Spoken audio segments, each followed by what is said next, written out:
늦가을 20대 때 자주 오던 서촌이라는 곳으로 왔습니다.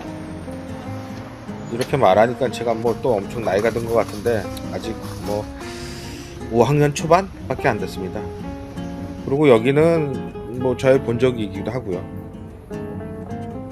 서촌은 사실 뭐 젊었을 적에는 술을 아주 자주 마시러 오던 곳이긴 했는데 이곳이 이제는 세종 음식거리라는 곳으로 바뀌었더라고요. 여기 노포가 굉장히 많았죠. 예전에는 밤늦게까지 술 먹고 집에 들어와서 엄마한테 무지하게 혼났던 기억도 많이 납니다.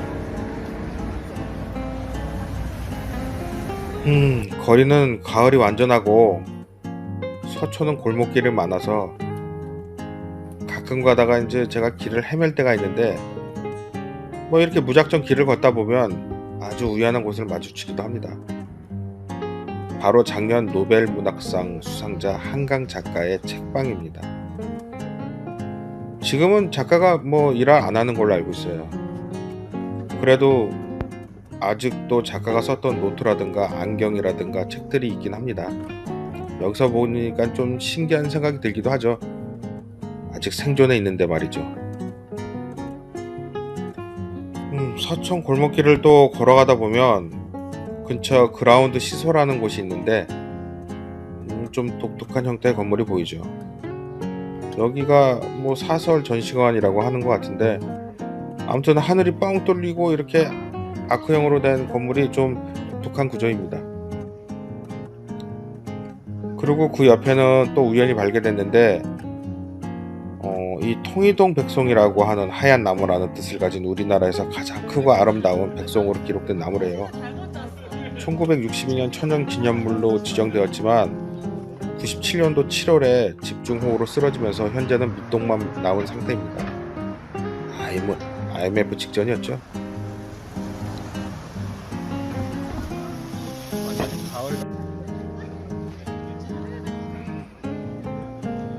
골목길을 빠져나와 경복궁을 바로 걷다 보면 효자로가 있습니다.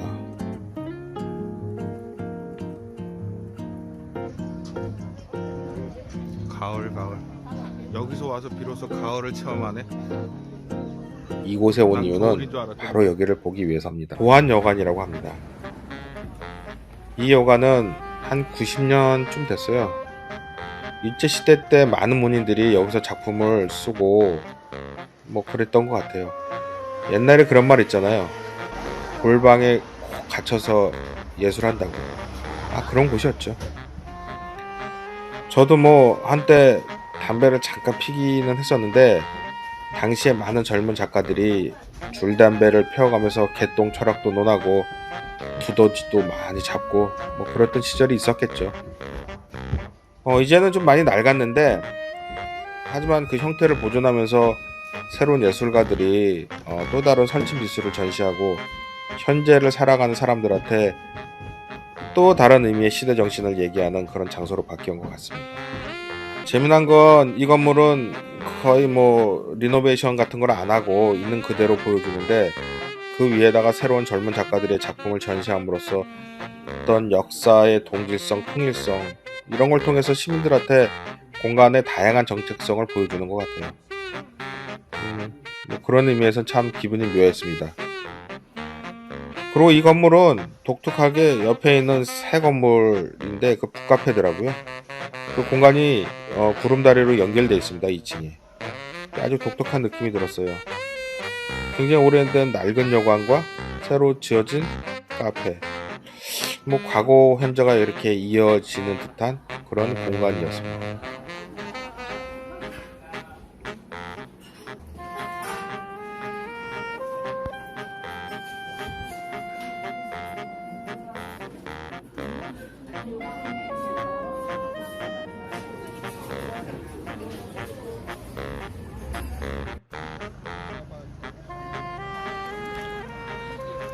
자, 이제 효자로를 좀 벗어나서 좀 출출해져서 통일시장으로 왔습니다. 방송을 통해서 보던 시장을 처음 왔는데 독특하게도 여기는 현금을 엽전으로 바꿔서 음식을 먹을 수 있는 시스템이 있더라고요. 역전두개, 빈대떡 하나 뭐 이런 식으로 옛 조상들이 이 장터에 와서 음식을 먹고 물건을 샀듯이 그런 분위기를 낼 수 있는 곳인데, 이 통인시장이 예전에 세종대왕이 어린 시절에 살았던 그 동네하고 그 골목이 바로 가깝더라고요. 그래서 대군이었던 시절 아마 세종대왕도 여기서 지금처럼 기름떡볶이나 떡갈비, 시루떡 이런 거를 사 먹지 않았을까요?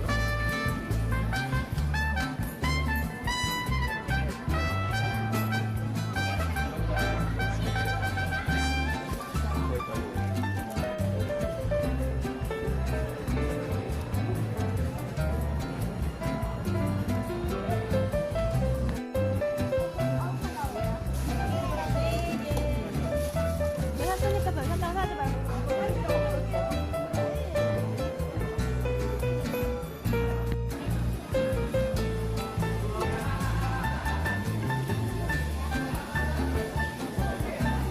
지금은 외국인들도 참 많이 보여요.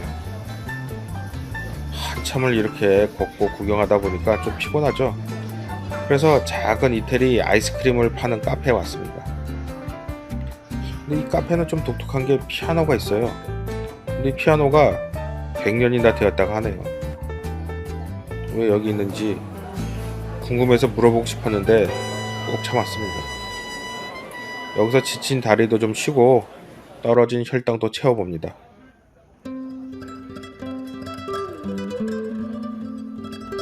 이것은 아까 언급한 세종대왕이 어린 시절을 지내던 곳인데 뭐 그래서 세종마을이라고 하는 것 같아요. 그래서일까요? 여기에 상촌자라는 전통 한옥집을 이렇게 만들었습니다.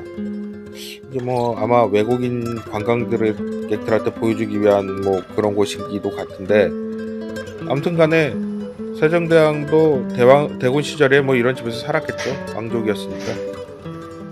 뭐 나름 갖춰진 이런 전통적인 양반집에서 살아왔을 것 같으니까 저도 뭐 어릴 적에 친구들하고 이런 집에서 뭐 놀았던 기억이 좀 나요. 그렇게 부엌도 있고 방들이 많았던 집들.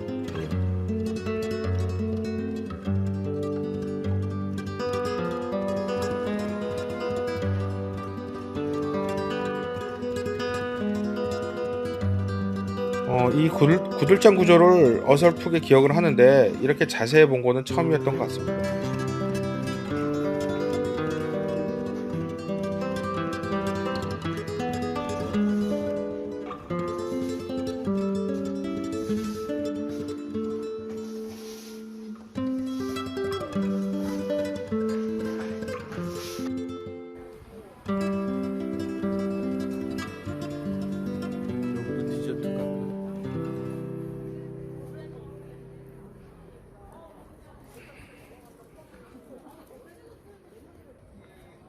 서천길을 걷고 또 걷다 보면 또 하나의 볼거리가 나오는데 이 대호서점입니다. 여기도 또 예전에 예술가들이 여기서 뭐 작은 콘서트도 열고 그랬던 모양이에요. 이 서점은 지금은 카페래요. 옛날엔 서점이었는데 지금은 뭐 카페로 만들어서 뭐 작은 미니 콘서트도 하고 그랬던 것 같아요. 특별히 뭐 아이유가 여기서 뮤직비디오를 찍고 그랬던 것 같은데 지금은 아무튼 뭐 내부 촬영이 금지돼서 사진으로만 만족합니다. 그래도 이렇게 보면 운치 있어요. 이 골목에서 또 조금만 걸어가면 한 30m쯤 걸어가 보면 우연한 장소가 발견되는데 바로 시인 이상의 집입니다. 이 건물은 이상이 스스로 디자인을 했다고 해요. 원래 건축을 전공했기 때문에 직접 자기가 디자인해서 만들었다고 합니다. 2층 구조인데 1층은 이렇게 시인이 어떤 작업했던 기념물들, 작품들을 전시하고 또 도스트가 직접 설명을 해주고 그런 공간으로 바뀌었는데 많은 작품들이 아카이브 형태로 보관되어 있는 것 같아요.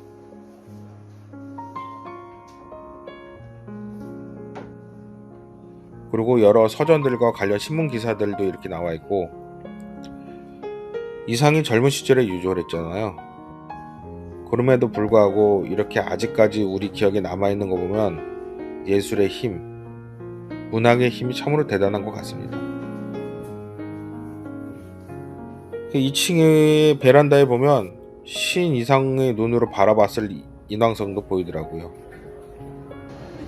지금 같은 장소에서 내가 이렇게 바라보고 있으니까 기분이 좀 묘했습니다.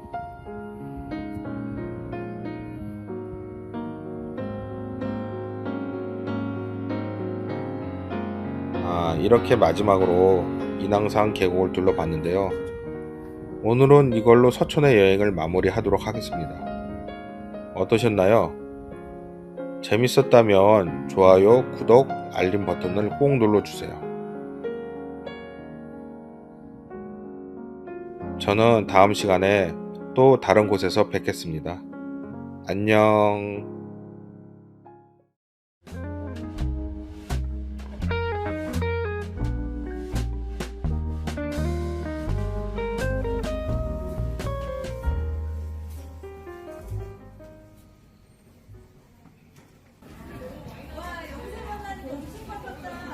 낙산 성벽에 가보신 적이 있나요? 오늘은 대학로를 지나서 한 번도 가본 적이 없는 낙산 성벽까지 걸어가 보려고 합니다.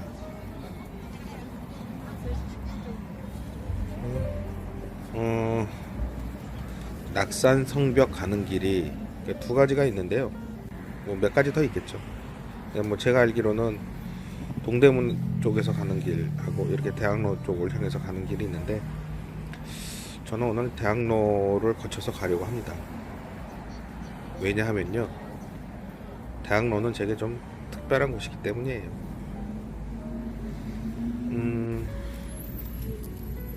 조금 더 젊었을 적에 저는 실제로 여기서 공연을 하고 그랬었답니다. 더 어린 시절에는 아마 한 달에 한두 번씩은 여기 와서 연극도 참 많이 봤던 것 같아요. 오늘은 그 기억의 거리에서 출발해서 처음 보는 낙산 성벽까지 걸어가 보려고 합니다. 대학로는 늘 비슷해 보이지만 자세히 보면 조금씩 바뀌고 있어요. 이 마로니에 공원도 묘하게 세련돼졌죠. 극장도 조금씩 바뀌고, 공연도 바뀌고, 사람도 바뀌고, 그 안에서 살아가는 분위기도 좀 달라졌겠죠.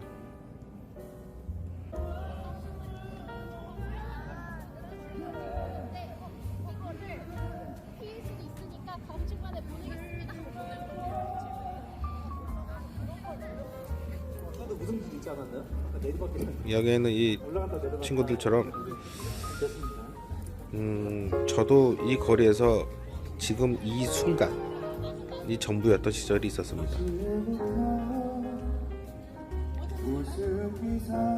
이 근처에서 공연을 하던 때가 있었는데, 잘 되던 날도 있었고 안 되던 날도 있었고요. 뭐 솔직히 안 되던 날이 더 많았던 것 같아요. 하지만 그때는 뭐 실패인지 경험인지 따질 여유도 없었어요.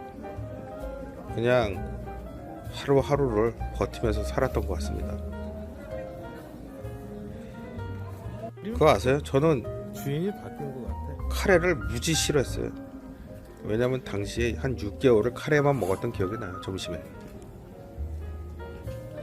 아무튼 지금 다시 와서 이렇게 보니까 옛날 생각이 나고, 그 시절의 내가 조금은 대견하게 느껴지기도 합니다.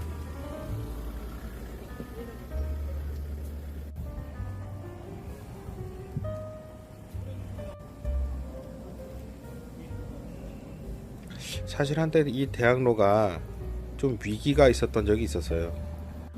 극장들이 기존의 고전이었던 연극들, 현대극들이 많이 사라지고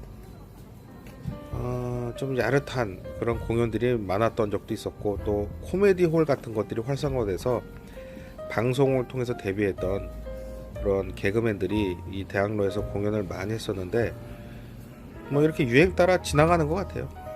그러다가 어느 순간부터 다시 창작극이 자리 잡기 시작하고, 또 다른 대형 공연들, 뮤지컬 공연들이 성공하면서 지금 다시 한번 이렇게 르네상스가 시작된 게 아닌가 싶습니다. 디지털 미디어 시대에 이렇게 아날로그적인 공연을 아직도 많은 사람들이 보러 온다는 게 조금 신기한 것도 있는 것 같아요.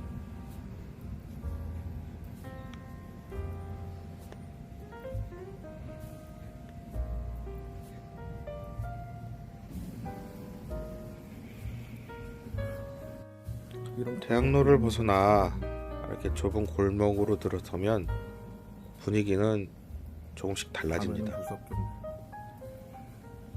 무대 뒤쪽으로 들어가는 느낌이랄까요? 사람들 소리가 잦아들고 대신 제 발소리랑 숨소리가 커집니다. 근데 이렇게 가끔 가다가는 눈에 띄지 않는 이런 맛집도 찾아내기도 하고요.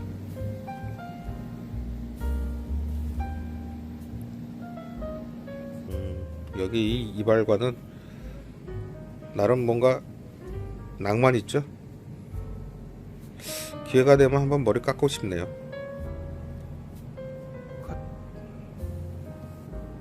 (70년대처럼) 깎으려나?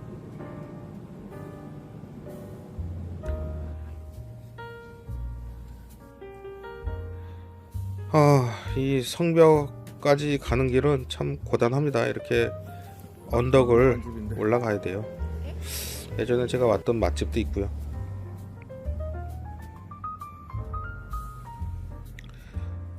거리에서 가게들 보는 재미도 나름 있습니다.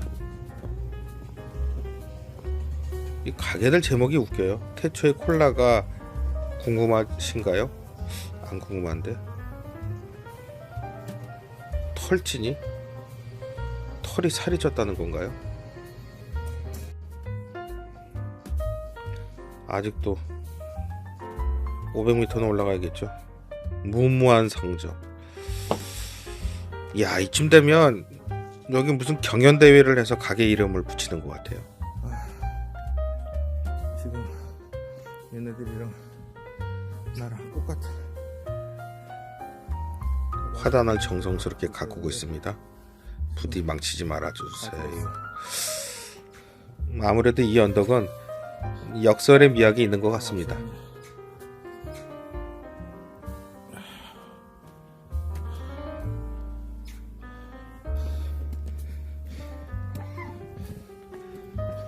저는 사실 뭐 낙산 공원 자체는 뭐 그렇게 관심이 없어요. 공원이 하면 어디든지 있잖아요. 그래서 이 공원은 스킵하고 이 벽화마을 쪽으로 빨리 발길을 옮겼습니다.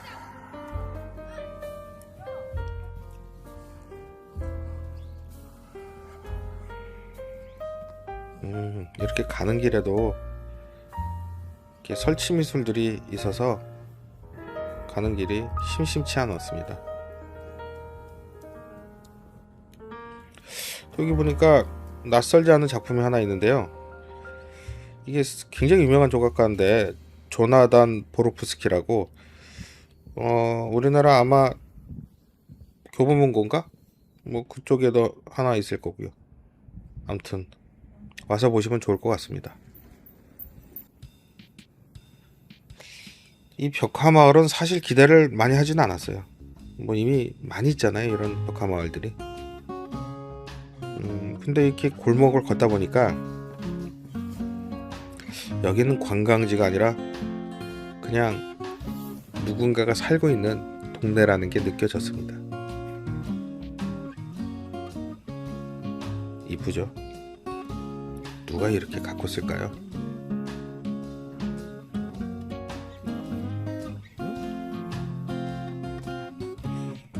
아까 대학로에서 빨래라는 공연을 하는 걸 봤는데 이 골목길을 걷다 보니 그 뮤지컬 빨래의 배경이 되는 달동네가 생각이 났습니다.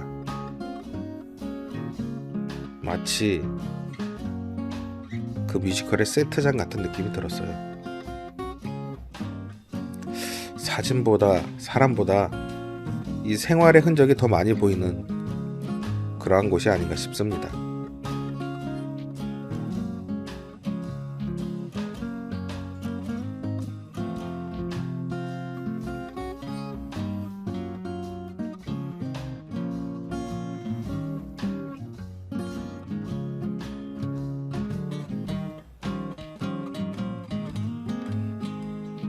이 천사의 날개는 웬만한 관광지는 다 있는 것 같은데요. 좀 당황스러웠어요. 진짜 천사가 커밍아웃을 한 것 같습니다.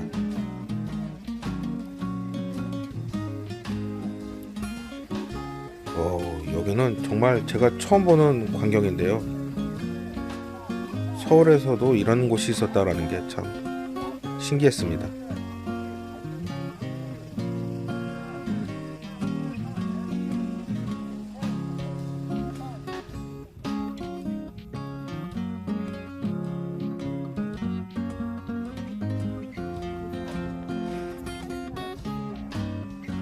우리나라가 아닌 것 같죠? 왠지 대만이나 일본? 아니 뭐 아무튼 아주 독특한 분위기였습니다. 이게 사진에는 잘 안 담기니까 여러분도 한번 와서 봐주시길 바랍니다. 세로로 찍으니까 더 이쁜 것 같아요. 아무튼 중요한 건 다시 성벽으로 가기 위해서는 이렇게 등산을 해야 된다는 거. 저는 계단과 등산이 제일 싫습니다. 제가 유튜브 하면서요, 살이 한 3kg 빠졌어요. 매주 이렇게 등산을 하니까요. 저 천사가 또 저를 이렇게 끝까지 이끄는군요.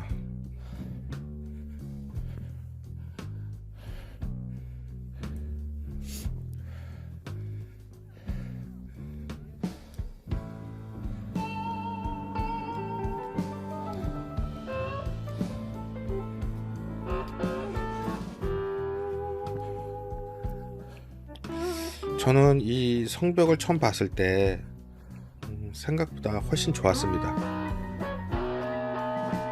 이렇게 도심 한가운데에 있는데도 이상하게 조용했고 또 시야가 탁 트였었죠.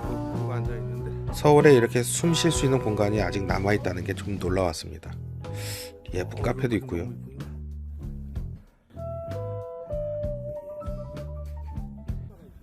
아슬아슬하게 절개지에 집을 졌는데 그곳을 다시 또 카페로 만들었더라고요. 여기서 내려다보는 서울은 바쁘지 않아 보입니다. 물론 아래에서는 다들 각자의 문제로 정신은 없을 텐데 뭐 이 위에서는 그렇게 보이질 않아요. 가끔은 이렇게 한 발짝 떨어져서 보는 게 필요하지 않나 싶습니다.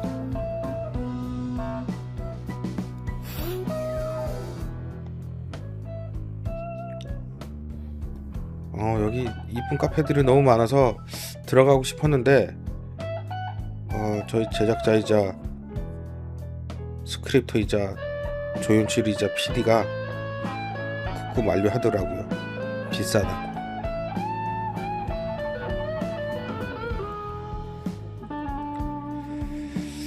이상하게 이 낙산 성벽은 지금까지 한 번도 와본 적이 없었어요. 아마 여기는 언젠가 오게 될 곳이라고 미뤄두고 있었던 것 같아요. 그래서 오늘은 그냥 그 언젠가를 당겨온 날인 것 같습니다.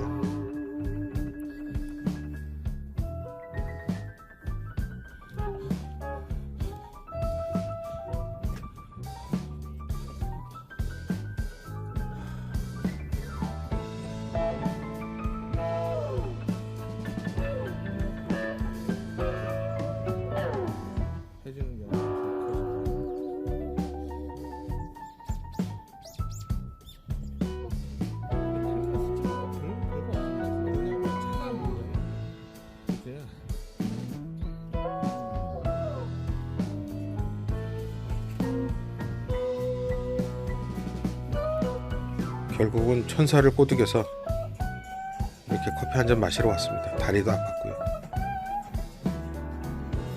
사실 이 커피숍이 제일 쌌어요.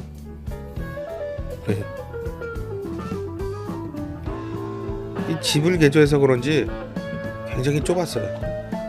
근데 나름 또 낭만이 있더라고요.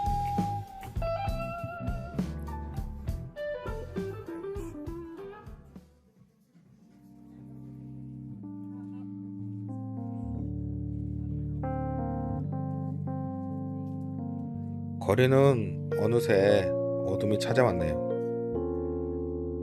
낮에 보던 성벽도 분위기가 사뭇 다른데요.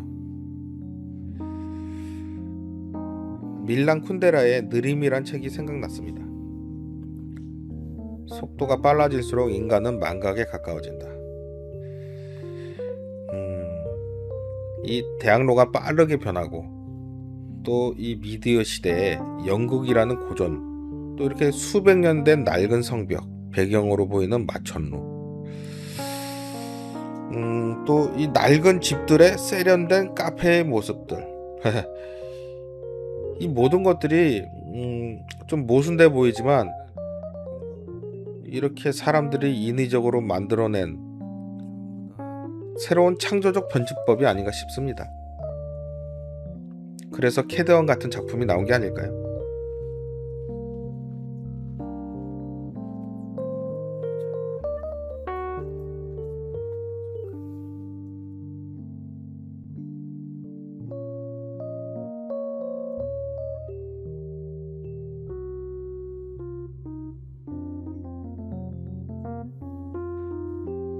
오늘은 이렇게 기억에 많은 장소에서 출발해서 처음 보는 풍경으로 도착했습니다.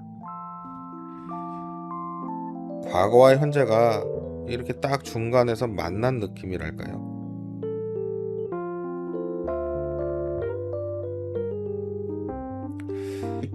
가끔씩은 이런 길을 한번 걸어보는 것도 나쁘지 않은 선택인 것 같습니다.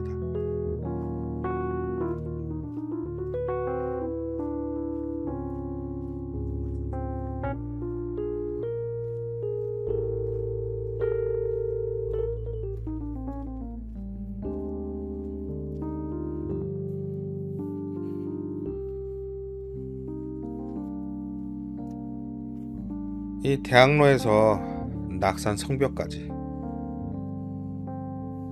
오늘의 산책은 여기까지입니다. 다음엔 또 다른 길을 걸어보겠습니다. 안녕.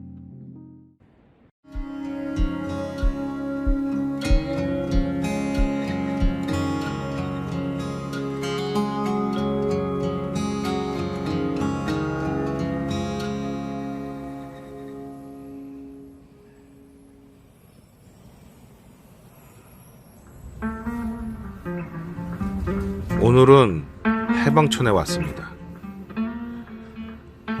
이 해방촌에 가려면 이 보통 고바위 언덕을 오르거나 긴 계단을 또 타야 합니다.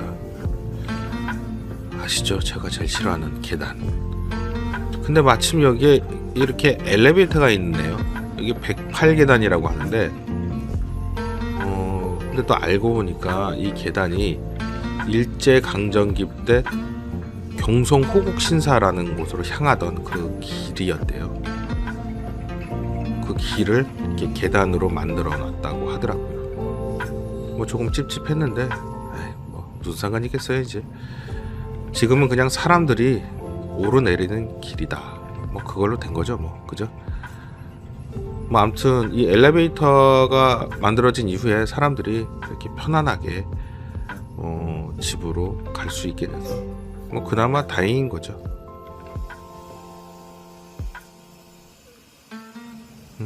후암동 산자락에 자리한 해방촌은 해방 이후에 뭐 일본에서 돌아왔거나 갈 곳이 없는 사람들, 그리고 6.25 전쟁 때 이북에서 내려온 사람들이 모여 살기 시작한 동네라고 합니다. 근데 이름은 해방촌이지만 해방과 가장 멀었던 곳이기도 하다, 뭐 이런 얘기도 있습니다. 이 계획된 마을이 아니라 살기 위해서 모여든 자리라서 길은 온통 꼬불꼬불하죠. 근데 여기 이 길을 이렇게 걸어봤는데 여기는 사실 등성이 제일 위에입니다. 그래서 그런지 외국 유럽의 한 거리처럼 이렇게 길게 뻗어 있고 제일 끝에는 교회가 보이죠. 굉장히 독특했습니다. 사실 이 해방촌은 원래는 일본군 사격장이었다고 해요. 그리고 그 밑으로 미국 기지가 들어서면서 오랫동안 묘한 공전이 이어졌습니다. 까끌레 헤어샵.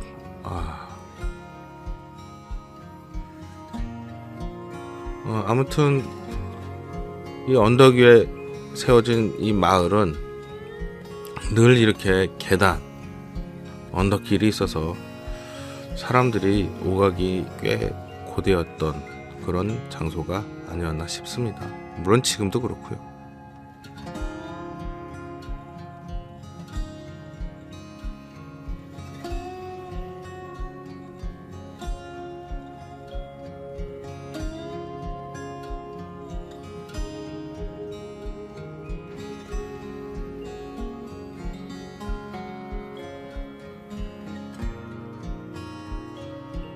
좁은 골목길들을 이렇게 따라가다 보면 또 묘한 장소가 나옵니다.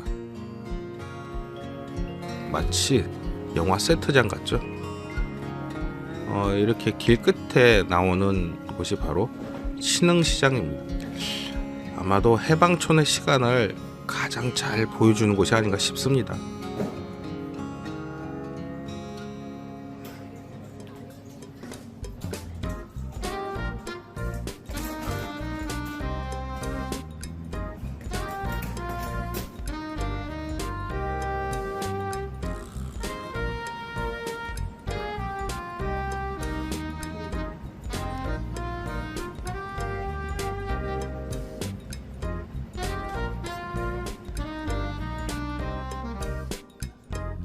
아까도 언급했지만 해방 이후 혹은 전쟁이 끝난 이후 이렇게 몰려들었던 사람들이 이 근처에 자리를 잡으면서 이 시장도 자연스럽게 형성이 됐습니다.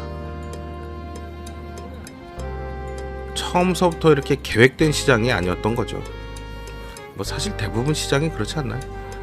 뭐 아무튼 그래서 이곳은 살아남기 위해서, 먹고 살기 위해 가게가 하나 둘씩 생기면서 시장이 됐다고 해요.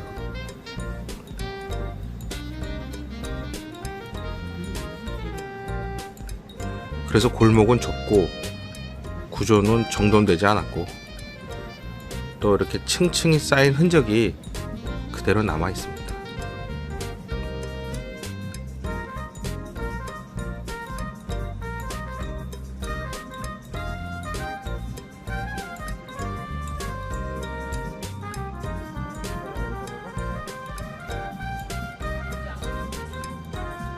어쨌든 이곳이 시장이기 때문에 뭐 식료품들도 팔고 차파도 팔고 했는데 나중에는 이 섬유와 방직 물건들도 만들어서 팔고 했나봐요. 그리고 뭐 수출도 많이 해서 하여튼 서민들한테 많은 도움이 됐던 시장이었던 것 같습니다. 근데 시간이 흐르면서 사람들의 발길이 점점 줄어들었죠. 시장은 쇠퇴하기 시작했습니다. 뭐 마트도 많이 생기고 대형 쇼핑몰도 많이 생겼기 때문이겠죠, 아무래도. 근데 이 상인들은 가만히 있지 않았어요.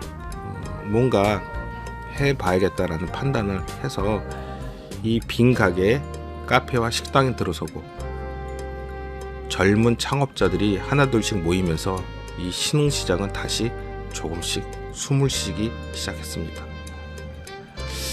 그래서인가 이 시장은 전통시장도 아니고 그렇다고 완전히 새로 만든 상권도 아닙니다. 그저 과거의 생활 위에 현재의 감각이 덧입혀진 공간이다. 이렇게 볼 수가 있겠네요. 뭐 낮보다는 밤이 더 화려하다고 해요. 저는 밤엔 피곤해서 밤에까지는 안 있었습니다. 밤엔 자야죠.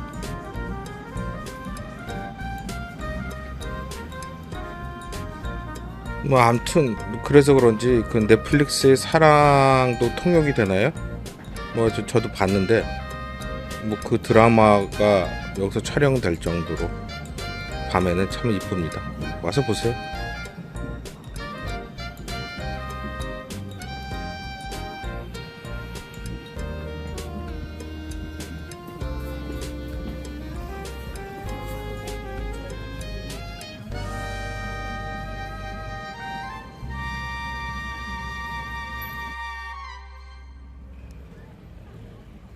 신흥시장 바로 옆으로 나와보면 이렇게 커다란 길이 보이는데 이것이 바로 오거리입니다. 이렇게 봐서는 잘 몰라서 제가 지도를 띄웠는데요. 우리가 공덕 오거리 같은 그런 커다란 길은 많이 봤지만 이렇게 한 마을에 오거리가 있는 모습은 이렇게 흔하지 않죠. 얼마나 복잡하게 마을이 이루어졌는지를 단적으로 보여주는 것 같습니다.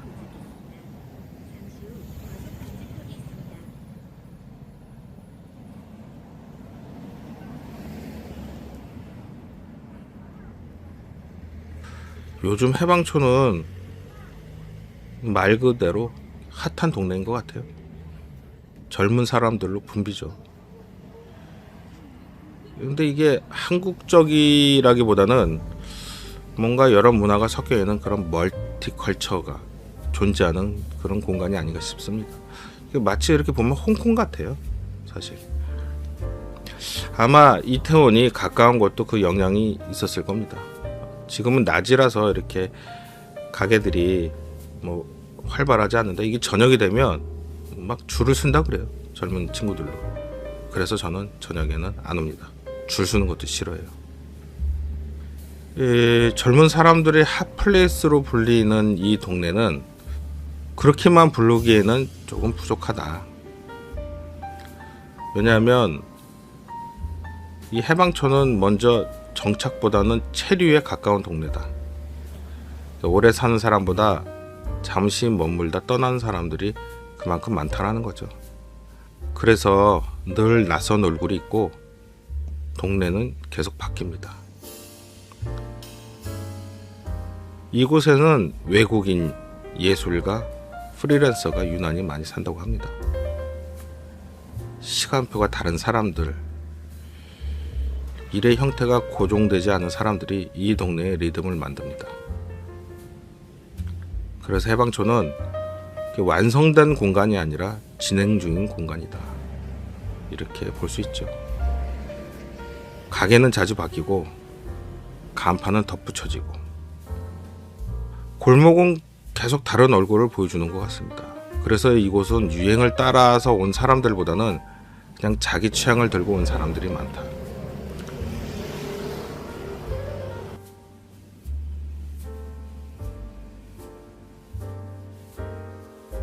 여기 뭐 이렇게 이용원하고 미장원처럼요.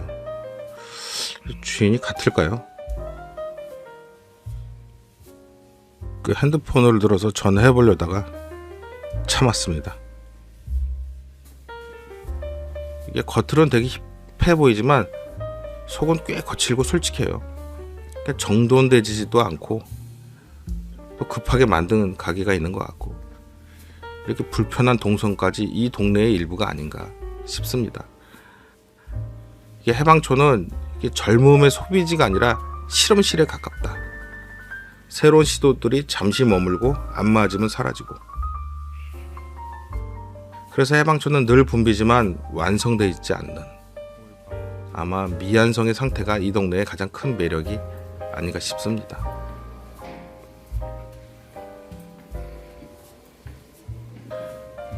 잠시 다리를 쉴 겸 카페에 들어왔는데요. 이곳이 또 루프탑에서 전망이 가장 좋다고 해서 와봤습니다.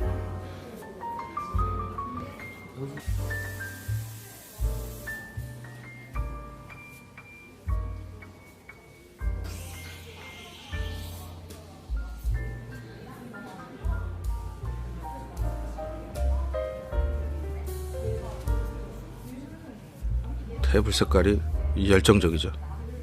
저는 빨간색을 좋아합니다.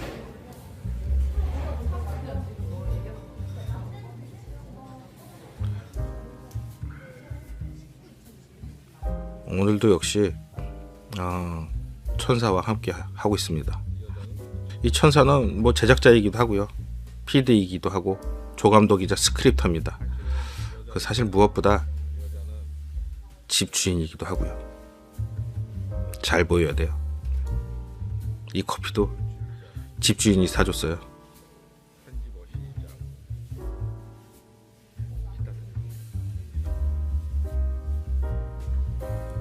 해방촌에는 유난히 어디에도 뿌리 내리지 못한 사람들이 많이 모이는 것 같습니다. 그리고 아직 자리를 찾지 못한 사람들, 이거는 우연이 아니죠. 이 동네가 처음부터 머물 곳이 없던 사람들의 선택지였기 때문인 것 같습니다.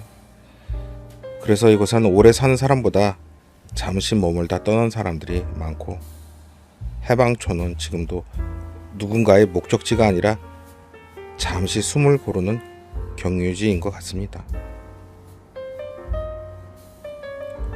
오늘 여행도 이렇게 해방촌을 바라보며 마무리하겠습니다.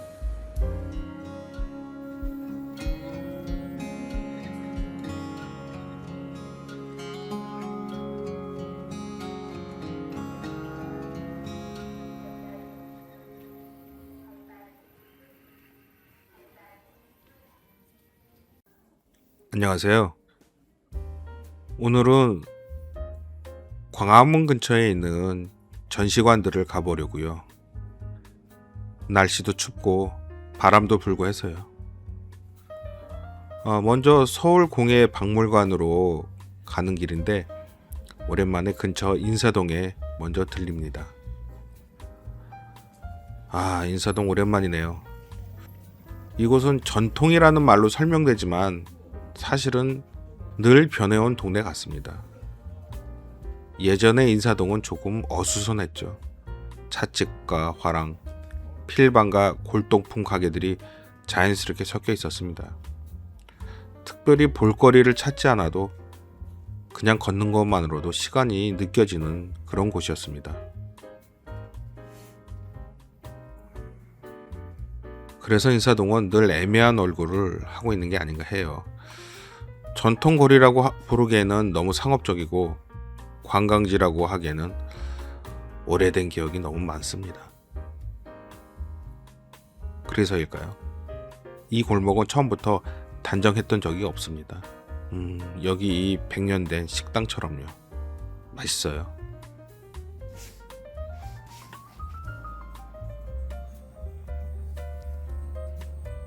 이렇게 거리를 걷다 보면 전시관들이 심심치 않게 나옵니다. 그래서 한 군데 저도 들어가 봤습니다. 사실 작가가 누군지도 모르고 들어왔어요. 밖에서 보니 좀 특이하더라고요. 이렇게 인사동에 오면 뜻하지 않는 선물처럼 이런 재미난 전시관을 둘러볼 수 있게 됩니다. 사실 무슨 의미인지는 잘 모르겠어요. 그래도 나름 교양이 있어 보이는 것 같아서 기분은 좋은데요.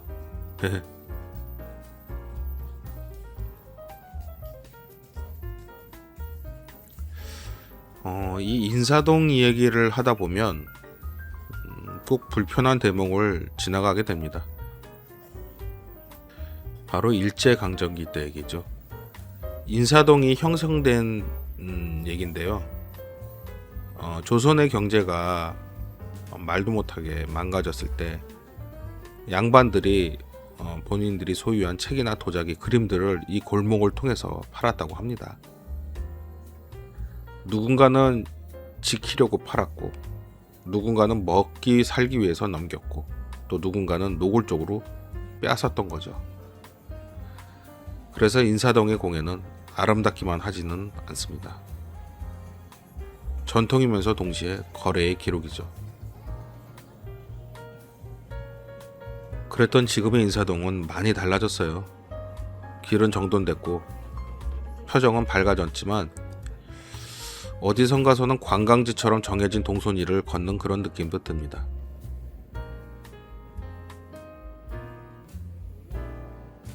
여기도 주점처럼 보이는데 아직은 오픈하지는 않았어요. 준비 중인 것 같은데 꽤나 분위기가 묘하죠. 이게 한 80년대 거리, 뭐 70년대, 80년대 거리를 이렇게 만들어 놓은 것 같아요. 나중에 정식으로 오픈하게 되면 한번 와보고는 싶습니다. 어떤 분위기일지. 인사동은 이렇게 늘 과거를 보존하는 장소인 것 같은데 동시에 시대의 요구에 맞춰서 모습을 바꿔온 곳이기도 합니다. 해방 이후엔 이 골목에 사람들이 다시 모였어요. 시인이나 화가, 기자들, 좀 말이 많은 사람들이죠. 낮에도 말이 많고 밤에는 탁주 한 잔 걸치면서 더 말이 많았던 사람들이 뭔가를 뭐 이렇게 만들려고 하기보다는 그냥 계속 남아서 생각하는 뭔가를 생각하는 사람들이 많았던 것 같습니다.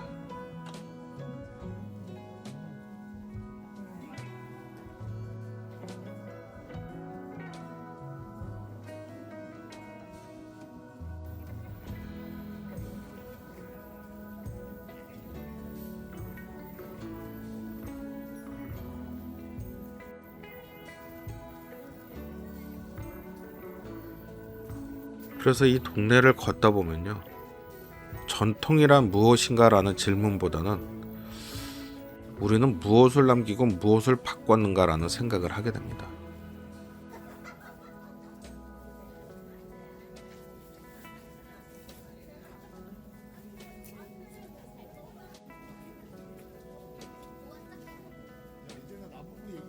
추운 날씨인데도 불구하고 거리에는 꽤 많은 사람들과 외국인이 있었어요.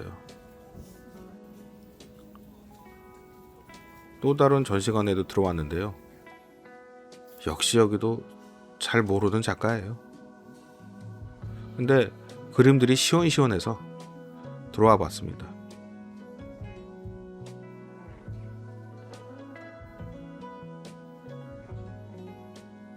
제가 이렇게 벽을 꽉 채우는 그런 그림들을 좋아해요. TV도 그렇고요. TV도 비싸서.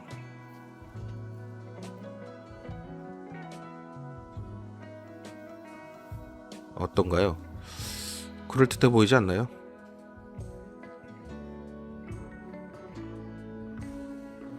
이렇게 인사동에 와보면 가끔씩 놀랍니다.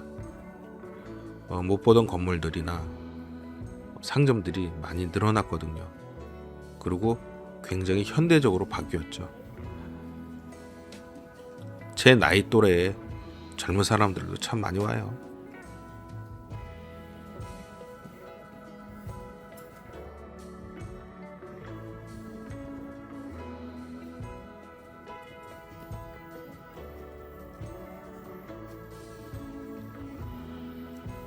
뭔가가 세련되어졌지만 나름의 전통을 계속 이어가고 있는 이 골목을 뒤로 하고 저는 서울공예박물관으로 향합니다.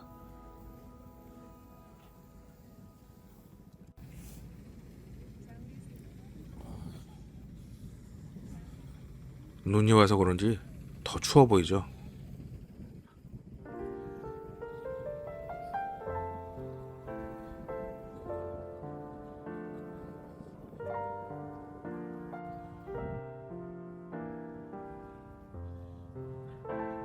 서울공예박물관은 그 자체로 하나의 시간의 층입니다.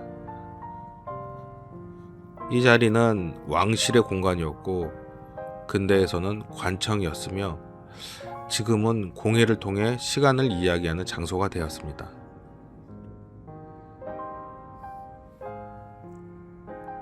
저는 개인적으로 이렇게 넓은 마당에 건물을 짓는 게 굉장히 좋았어요. 지금은 좀 춥지만 봄이 되면 너무너무 이쁠 것 같습니다.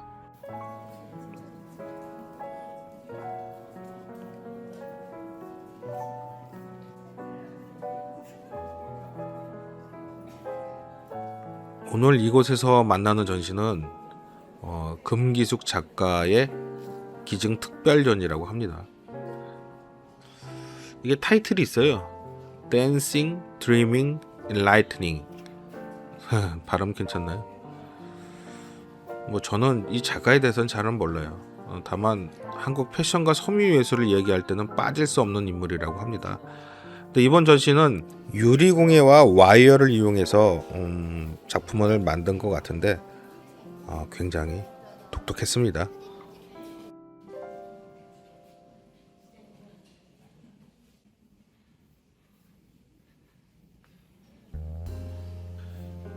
이 작가의 작품은 단순히 옷이나 패션으로 구분하기보다는 섬유라는 재료를 통해서 몸과 공간 그리고 사유를 연결해 왔다, 이렇게 볼 수 있고요. 전시 제목처럼 이 작품들은 춤추고 꿈꾸고 깨닫게 한다라는 주제를 가지고 표현을 했답니다.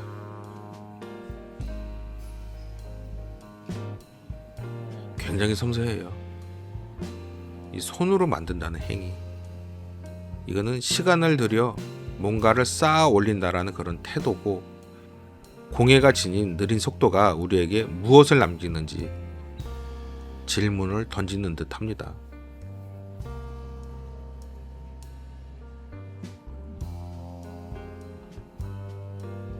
이 공예라는 것은 늘 실용과 예술의 경계에 서 있는데, 작가님의 작품 세계에서는 그 경계가 그렇게 중요해 보이지는 않습니다.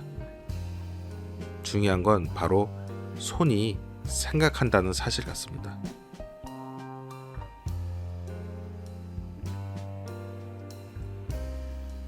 시각적으로 굉장히 아름답죠. 형태와 빛을 이용한 건데요. 때로는 굉장히 몽환적이기도 합니다. 그리고 인사동에서 느꼈던 질문이 다시 떠오릅니다. 무엇을 남기고 무엇을 바꿀 것인가? 그러한 질문을 안고 기술의 시간 속으로 이동합니다.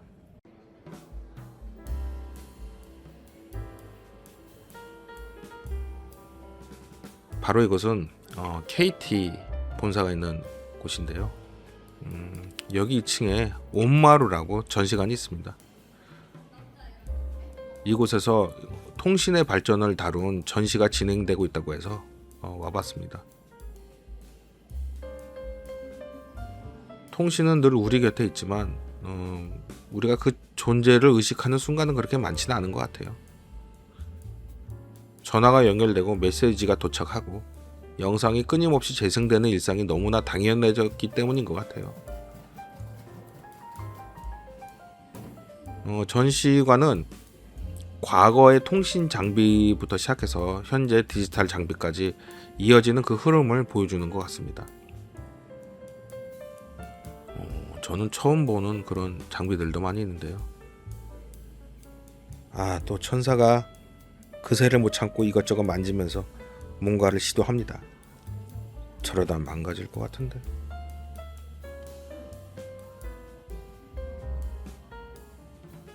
저는 아직도 신기해요. 레코드 판도 그렇지만 비디오 테이프, 영상을 기록하고 소리를 전달하는 이 매개체라는 게 그냥 신호로 바꾸어서 전달하는 거잖아요. 저는 아직도 그 개념을 이해할 수가 없어요. 뭐 컴퓨터도 마찬가지고. 이진법이란 걸 이용해서 디지털을 만들었잖아요. 그게 뭔지 그 실체가 아직도 저는 와닿지가 않습니다.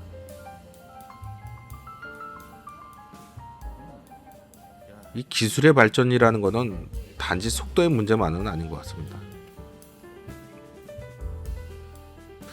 이 통신이라는 것도 사람과 사람을 연결하려는 욕심에서 출발했잖아요.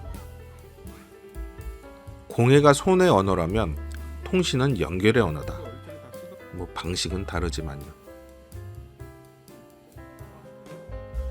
결국 둘 다 사람을 중심에 두고 발전해 온 것 같습니다.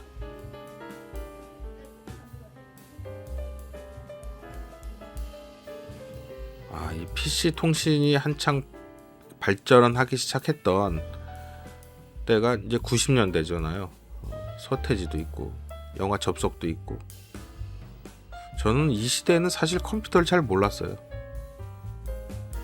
한때 유학 시절에 컴퓨터를 샀는데 이것저것 만지다가 뭐 한 2번은 망가뜨린 적이 있어요. 그러던 제가 컴퓨터로 영상을 편집합니다.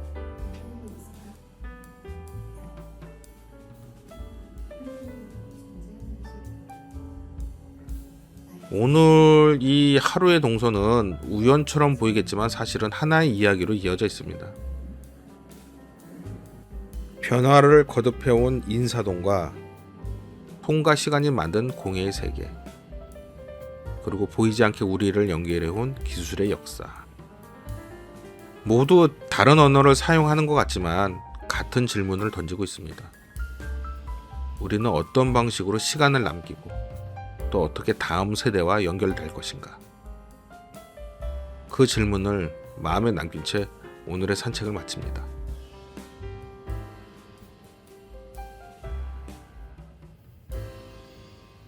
오늘 영상 어떠셨나요? 저는 그럼 다음 장소에서 또 뵐게요. 안녕. 여기 재미난 커피숍이 하나 있는데요. 인사동 바로 그 들어가는 입구에 있습니다. 부르다 커피. 커피 값이 다 1,000원이에요. 근데 메뉴도 한 가지밖에 없죠. 아메리카노.